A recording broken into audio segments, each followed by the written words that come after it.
નચિકેત માટેની તમારી લાગણી હું જાણું છું. લાગણી? મારા મનની લાગણી તમે કેવી રીતે જાણી લીધી?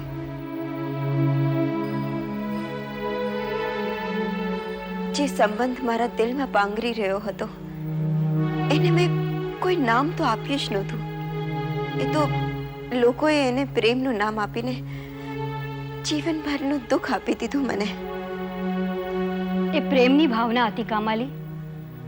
અને જ્યાં પ્રેમ હોય છે ત્યાં અપેક્ષા આપોઆપ જન્મે છે. અને જ્યારે લાગણી દર્શાવી શકાતી નથી ત્યારે દર્દનું ઘોડાપૂર બનીને ઉમટે છે, જેના કારણે ન જાણે કેટલી જિંદગીઓ બરબાદ થઈ જાય છે. નહીં શ્વેતા, આ માત્ર લાગણી નથી. લાગણીથી કંઈક વિશેષ હતું. મેં ક્યારે પણ મારા પ્રેમ માટે કોઈની સામે હાથ લંબાવ્યો નથી. હું એ માર્ગ પર ગઈ જ નથી જે માર્ગ મને નચિકેત તરફ લઈ જતો હતો. મેં ક્યારે બી કોશિશ નથી કરી મારી લાગણીઓને દર્શાવવાની. એ તો લોકોએ હવા આપી અને એક તણકલો આગમાં પલટાઈ ગયો. હવે દિલરૂપી જંગલમાં માત્ર રાખ જ હોય તેમાં મારો શું વાંક? પણ હવે તો એ વાતનું મને દુઃખ પણ નથી. જેમ જેમ સમય પસરતો જશે તેમ તેમ બધું વિસરાઈ જશે અને હું એક વેરાન ધરતીની જેમ પ્રતીક્ષા કરતી રહીશ વર્ષા ઋતુના આગમનની. અને હવે તો મનમાં કોઈ બી લાગણી બચી નથી. જે પણ હતી તે મેં સાબરમતીના જળમાં વહાવી દીધી છે.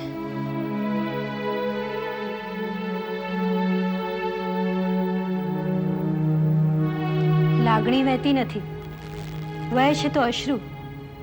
હૃદયના અતલ ઊંડાણમાં એ શાંતપણે વયા જ કરે છે.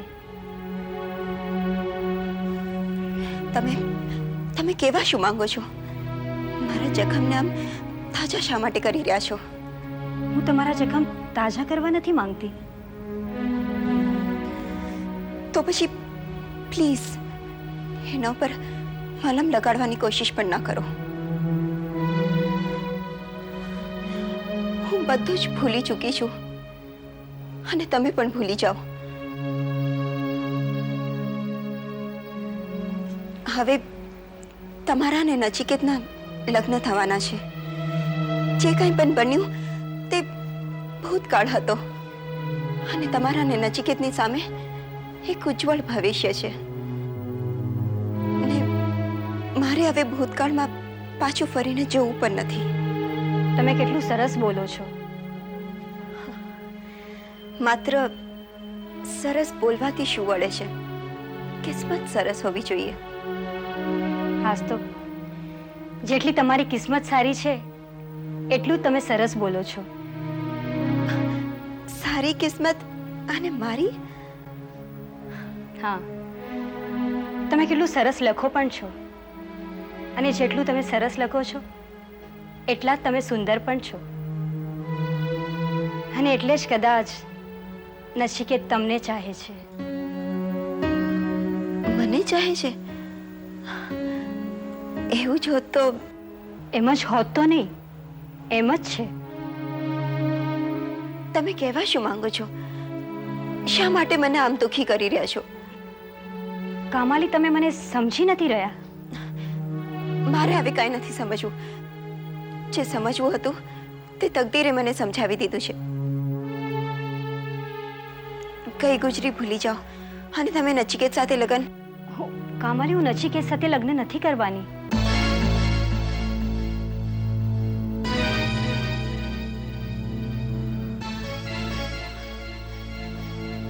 શું કહ્યું તમે?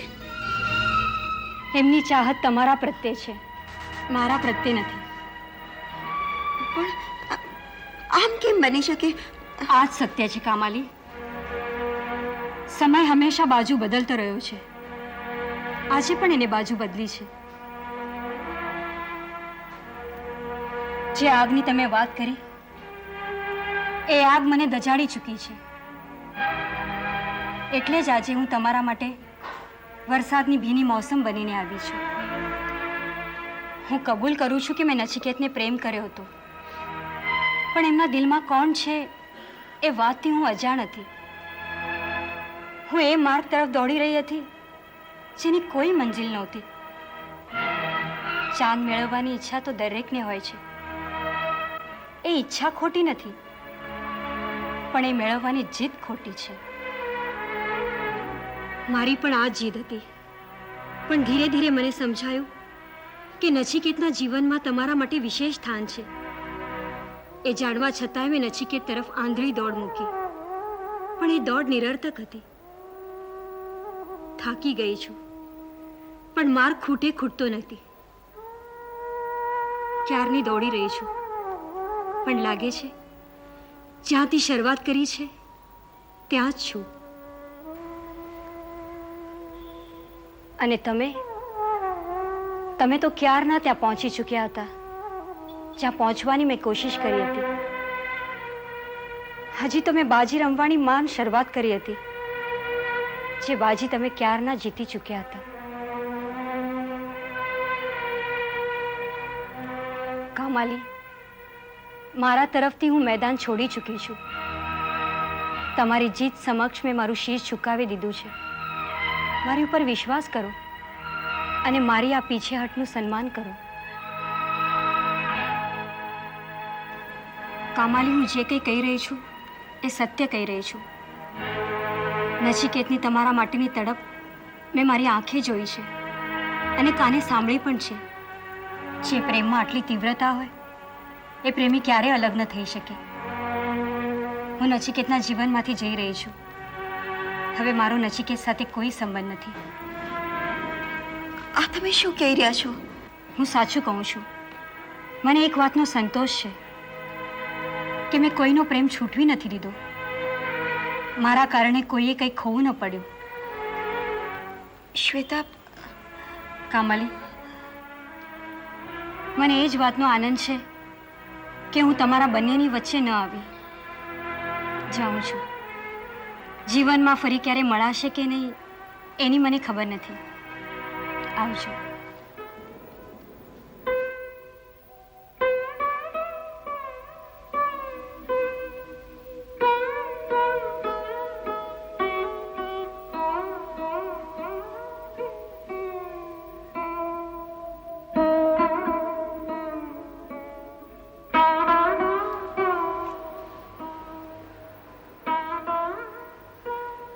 કામાલી, કોણ હતી એ? મારી એક પ્રશંસક હતી માં. મને મળવા છેક મુંબઈથી અહીંયા આવી હતી. અરે વાહ, જોયું લોકો તને કેટલો પ્રેમ કરે છે અને એક તું છે કે તને કોઈની કદર જ નથી.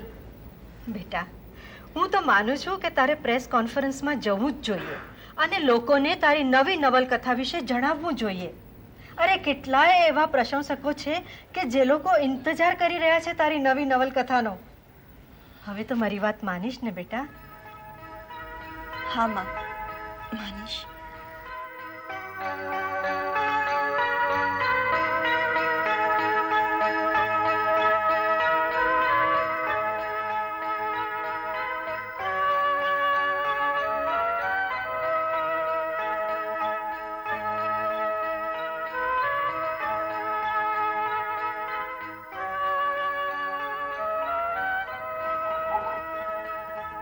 ગુડ મોર્નિંગ પાપા.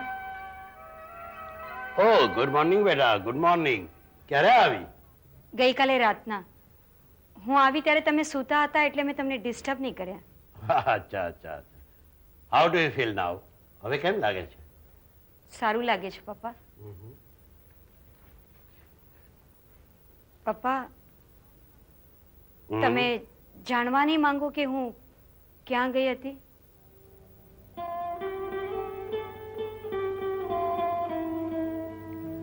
નહીં બેટા, મને જરૂર નથી લાગતી. તું હવે સમજ્યું છે તારા માટેના નિર્ણયો અત્યાર સુધી તે જ લીધા છે. મને પાકી ખાતરી છે તું એક પણ નિર્ણય ખોટો નહીં લે. ને કદાચ મારી ધારણા જો ખોટી ન હોય તો મને ખબર છે કે તું ક્યાં ગયો. તું કામાલીને મળવા ગઈ હતી. હા પપ્પા, હું કામાલીને જ મળવા ગઈ હતી. કોણ જાણે કેમ પણ મારા હૃદયના ખૂણે કંઈક પૂછતું હોય એવું લાગતું હતું. એવું લાગતું હતું જાણે હું કોઈનો હક છીનવી રહી હું. શું કરવું એ જ સમજાતું નહોતું. ગેરસમજણમાં કોઈની જિંદગી બરબાદ ન થાય એવો વિચાર કરીને મેં કામાલીને મળવાનો નિર્ણય કર્યો. હા, પછી એણે શું કહ્યું? કહેવાનું તો મારે હતું, જે મેં કહી દીધું. હવે આગળ એના નસીબ. વાહ બેટા વાહ, તારા જેવું વિશાળ હૃદય બહુ જ લોકો પાસે હોય છે કે જે બીજાના સુખને ખાતર પોતાના સુખનો ત્યાગ કરે છે. નહીં પપ્પા, મેં કોઈ ત્યાગ નથી કર્યો. હકીકતમાં જે સુખ મારું નહોતું એને ત્યજીને હું શું કામ દુઃખી થાવ? જેની ઉપર આપણો હક ન હોય એને ગુમાવવાનો શોખ શા માટે કરવાનો? જે જેનું હતું એ એને મળી જાય, બસ હું એટલું જ ઈચ્છું છું. ગોડ બ્લેસ યુ બેટા, ગોડ બ્લેસ યુ. તારા આવા સદગુણ ઉપર કોઈની નજર ન લાગે એવી ઈશ્વર પાસે મારી પ્રાર્થના છે. Good morning uncle. Oh, good morning, Mr. Nachiket. Please welcome. આવો. હેલો શ્વેતા. હેલો. વેલ અંકલ, ખાસ તો હું અત્યારે અહીંયા તમને મળવા આવ્યો છું, તમારો આભાર માનવા આવ્યો છું. મારો આભાર? શેને માટે? એવું તે મેં શું કર્યું છે? વેલ અંકલ, તમે તો જાણો જ છો કે તમારા ફેમિલીના અને અમારા ફેમિલીના વર્ષો જૂના સંબંધો છે. અને જે કંઈ પણ બની ગયું એની જરા જેટલી પણ અસર તમે આપણા બિઝનેસ ઉપર પડવા દીધી નથી, એ બહુ મોટી વાત છે. Well I am really thankful for that. નહીં નચિકેત, નહીં. આવું બોલીને તમે મને શરમાવો નહીં. મેં ક્યારેય બિઝનેસ અને પર્સનલ લાઈફને સાથે જોડ્યા નથી. બંને અલગ અલગ વસ્તુ છે અને બંનેને અલગ જ રાખવી જોઈએ, એ જ સાચી ધંધાની રીત છે. સાચું કહું અંકલ, તો તમારા જેવા વડીલોના અનુભવ પરથી તો અમારે ઘણું શીખવાનું છે. નહીં, એવું નથી. દરેક માણસને પોતપોતાના અનુભવો હોય છે. તમારી પાસે પણ તમારા અનુભવો હશે ને અનુભવથી જ માણસ ઘડાય છે.